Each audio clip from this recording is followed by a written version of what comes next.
que j'ai appris que Ben Ali s'est enfui, je croyais que c'était une blague. Sérieusement. Parce que je croyais qu'aucune force ne pouvait éliminer Ben Ali.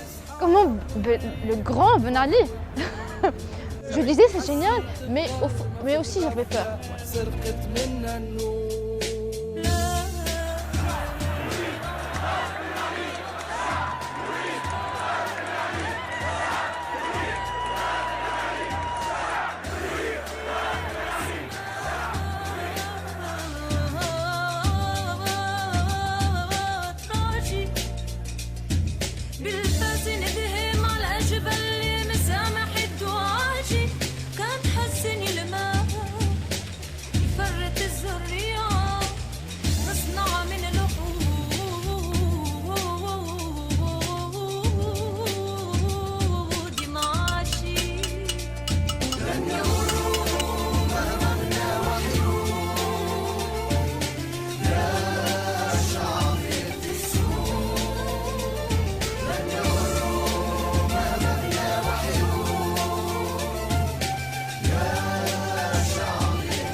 Je suis Yasmine Dakhli, j'ai 26 ans et je suis en première année master communication politique.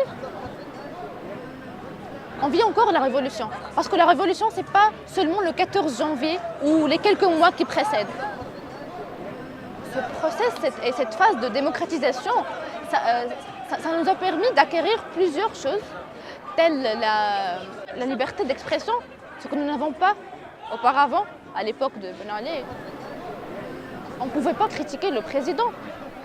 Avant, on parlait dans les coins. Putain, tu vois, le président a fait comme ça, son gendre a fait... On ne peut pas, c'était sacré. Je me suis dit, de grandes périodes, des périodes noires nous attendent. Sur tous les plans, sur le plan social, sur le plan politique, sur le plan économique. Et c'est ce qui s'est passé, plus ou moins. Il nous faut encore une révolution culturelle. Mais ça va s'améliorer. Ça va s'améliorer. Donc on débute aujourd'hui cette formation autour du thème central médias et démocratie. Ces 10 modules, c'est les 10 facettes qu'on va aborder ensemble et qui vont vous permettre de mieux cerner quels sont les enjeux derrière ce grand thème de médias et démocratie. Et vous avez le sentiment que cette liberté de la presse, qui est plus développée aujourd'hui, par rapport à ce que vous avez vécu, vous le sentez dans quoi? Après la Révolution, cette censure elle est plus ou moins déguisée et ce n'est plus vraiment les politiques, c'est des pouvoirs économiques, c'est des lobbies, etc. Merci. C'est Sabrine Matmati. Je suis journaliste étudiante à l'IPSI, l'Institut de presse et des sciences d'information. Actuellement, je travaille dans un journal électronique. Il y a des sujets qui sont interdits, mais on essaye de... Tu as des exemples de sujets comme ça il y a par exemple les sujets de corruption. On a des difficultés de voir les sources, de voir les informations les plus nécessaires. Je peur un peu pour la sécurité de notre Tunisie. Je peur parce que je ne connais pas le futur de notre Tunisie. Mais je suis heureuse parce que nous allons prendre notre liberté de dire, de voir. C'est mieux que les années de Ben Ali.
stay something.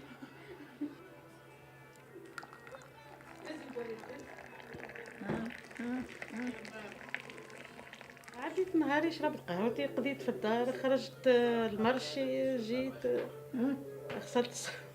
Ma mère, il m'a dit toujours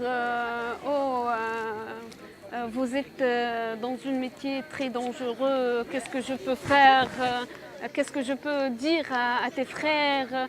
Mais je vais toujours défendre mon métier parce que je l'adore. Mes oncles aussi refusent le journalisme réellement, mais j'aime ce métier. Donc j'ai pris cette badge pour entrer au palais. C'est 2014. Les amis, ils me disent toujours oui, c'est une belle métier, il faut travailler, il faut montrer qu'il y a des problèmes dans notre quartier. Ils m'encouragent de faire le journalisme.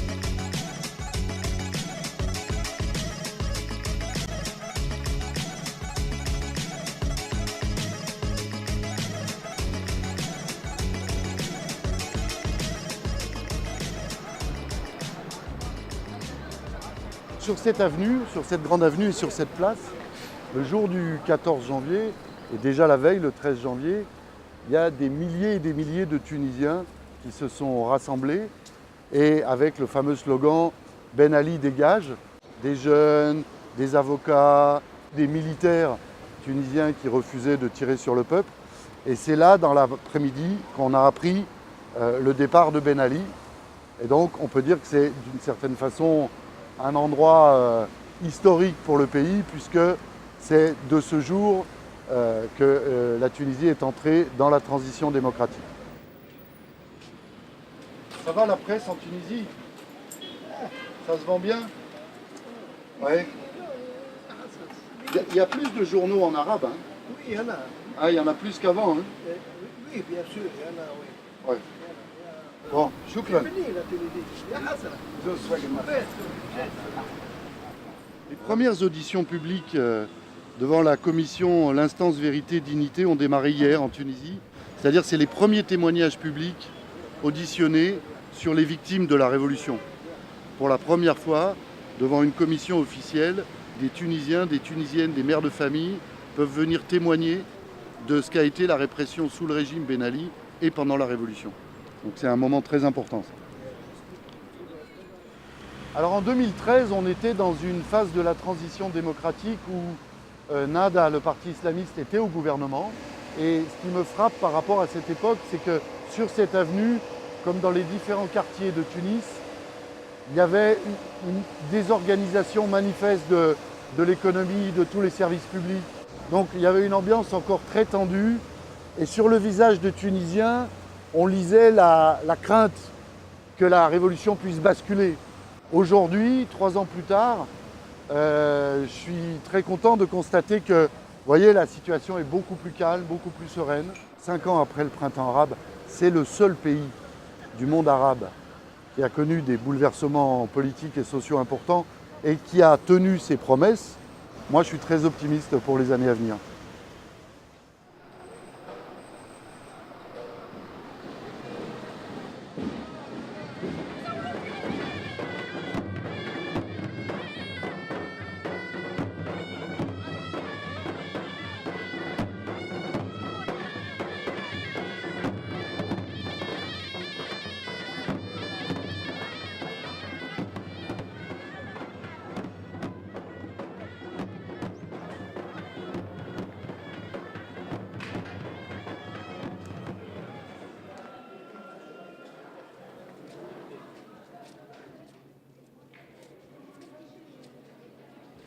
Je m'appelle Nadem Anin, j'ai 23 ans et j'étudie à l'IPSI en 3e année de licence fondamentale en sciences de l'information et de la communication.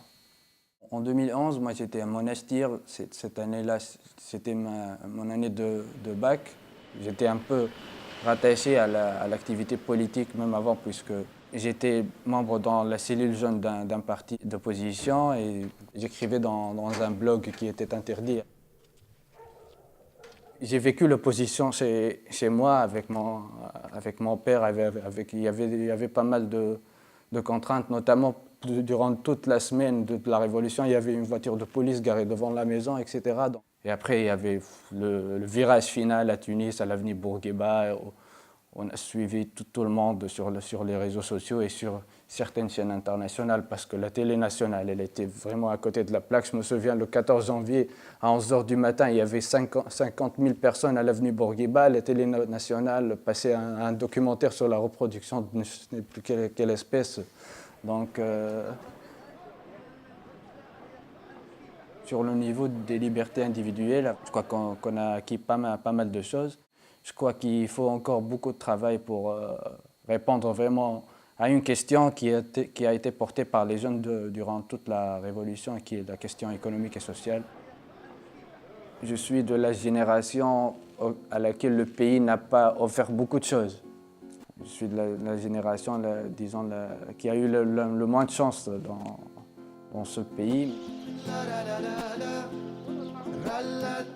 J'ai un principe, c'est rester toujours neutre et indépendante. Du coup, je vais pas travailler pour un parti, je veux rester indépendante. L'objectif que j'aime travailler dans une média crédible, dans une média indépendante. Être avant tout enseignant, enseigner de préférence en Tunisie. Et éventuellement, pourquoi pas écrire dans la presse, pas dans la presse informative directement, mais dans la presse de commentaires et d'opinions, etc. Lorsque je suis passionné, je crois que je ferai pas mal de choses qui sont pas mal.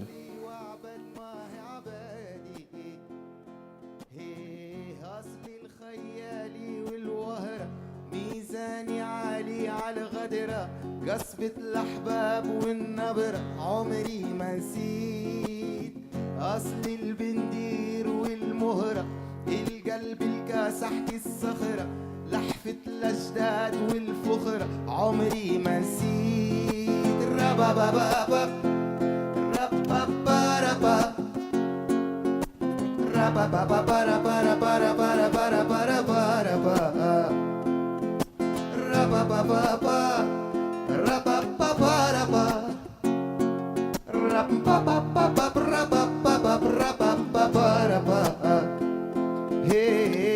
أصلي الأجبال والجمرة عشقان اللي يلمس صغرة قمحي وزيتوني والتمرة عمري ما نسيت